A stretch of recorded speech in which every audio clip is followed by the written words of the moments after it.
जय जगन्नाथ मु सोनी आपको स्वागत करुच्ची Soni kitchen and blog channel को। आशा कर जगन्नाथ कृपार आपण मैंने समस्ते भल थे जोर था भल था सुरक्षित था। वीडियो को फास्ट टू लास्ट जाए देखुए।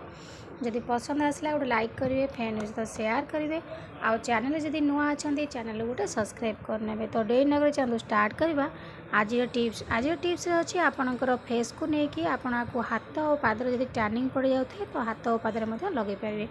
तो प्रथम देखो ये मुझे टर्मेरिक पाउडर हलदी गुंड गोटे चुटकी हम नहीं।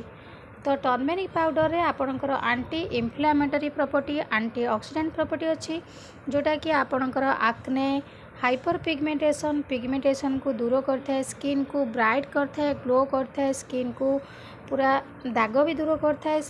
तो हलदी गुंड रे बहुत किसी गुण अच्छी जोटा कि आपणकर फेस को पूरा प्रोटेक्ट हे। तो देखो ये गोटे चुटकी नहीं गली हलदी गुंड टर्मेरिक पाउडर। तापर आम जा नेक्स्ट जिनस नवा। नेक्स्ट जिनस नहीं जाऊँ ग्राम फ्लोर। ये ग्राम फ्लोर जी आम टर्मेरिक पाउडर नेले से तार 4 भाग नवा ग्राम फ्लोर माने बेसन चना डाली पाउडर जोड़ा कहुच्छी। तो यहाँ आम यदि गोटे स्पून नवा तो ता 1/4 नवा टर्मेरिक पाउडर गोटे चुटकी टर्मेरिक पाउडर। तो ये आम ग्राम फ्लोर नहीं गले।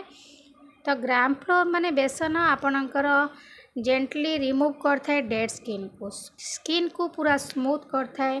एंटी बैक्टेरियल प्रॉपर्टी अच्छी, एंटी इन्फ्लामेटरी प्रॉपर्टी अच्छी, आपणकर आक्ने को दूर करिवो, आपणकर फेस रो बैक्टेरिया मारिवो। आपण आपको डेली आपणकर फेस पैक भावे यूज करें, कौन सी साइड इफेक्ट नहीं।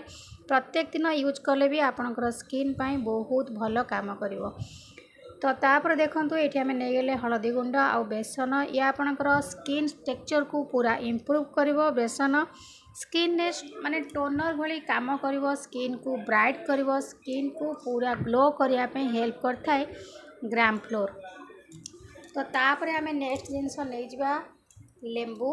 तो देखो लेंबू रे आपणकर साइट्रिक एसिड अच्छी आ विटामिन सी अच्छी जोटा कि आपणकर जिते पुराना मैला जमिकी थी तो सब प्रकार मैला को बाहर करके आपणकर हैंड हो कि फीट हो तो सबू जगह आप लगे पारे सब मैला को बाहर करता है ये लेंबू आपणकर नेचुरल ब्राइट करता है, स्किन को पूरा ग्लो करता है आ ब्राइट करता है। विटामिन सी आओ आपणकर लेंबू रे माने आपणकर स्किन रे टोनर भली काम करता है, स्किन को ब्राइट करता है। माने स्किन रो एक्स्ट्रा ऑयल को लेंबू आपणकर बाहर कर देता है, आक्ने मध्य दूर करता है। लेंबू रे आपणकर लेमन रे एंटीसेप्टिक प्रॉपर्टी अच्छी, स्किन को इन्फेक्शन मध्य दूर करता है। तो लेंबू आपणकर स्किन पाई बहुत किछि उपकारी। तो आउर किछि बहुत किछि अच्छी। तो आम आरंभ करवा। तो देखो ये आम लेंबू टे चिपुड़िया रस नहीं जावा। तो लेंबू रस रे आम आपको गोले नवा। तो ये मुझे लेंबू नहीं ये आमर बेसी हो तो ताकू आम काटिदबा। काटी सारा पर ये अल्प नवा।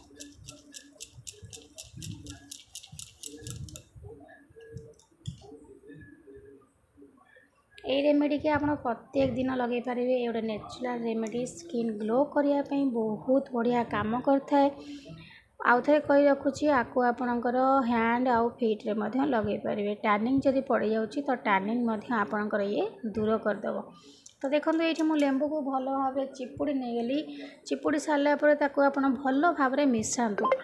यहाँ आमर भल से मिसवा दरकार। तो मिसी सारा पर आपणकर फेस को भल भाव धोई ने ना गोलाप जल पोछि ने कौन सी मेकअप रखिए नहीं। तापर आपणकर फेस रे आपको व्यवहार करूँ। सप्ताह को अति कम 2 ରୁ 3 थर आपको व्यवहार करूँ। देखिए आपणकर स्किन टेक्सचर पूरा चेंज हो।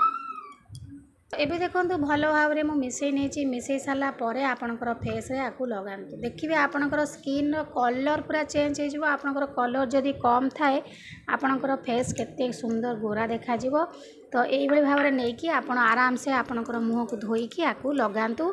लगे सारा पर किसी समय ताकू हल्का हल्का करके मसाज करूँ। तापर आपणकर मुँह को धोई नियंतु। देखिए आपणकर माने मुहर चमक केते सुंदर गोरा देखा जिवे। ता सहित आपणकर अलग प्रॉब्लम मध्य दूर हो जिवो। आपको पुओ झील समस्ते लगे पारे। आ हाथ और पादरे आप रेमेडी की लगे पारे। आपणकर टैनिंग जदि पड़ जाऊँगी खरारे बिल्कुल भी आउ टैनिंग पड़ोनी। तो एमती लगे सारा किस समय मसाज कर दिंतु एवं छाड़ी दिंतु सुखा लगी सुखी सारापर आपणकर फेस रे एमती भल भाव तो नॉर्मल पानी धोई नेबे।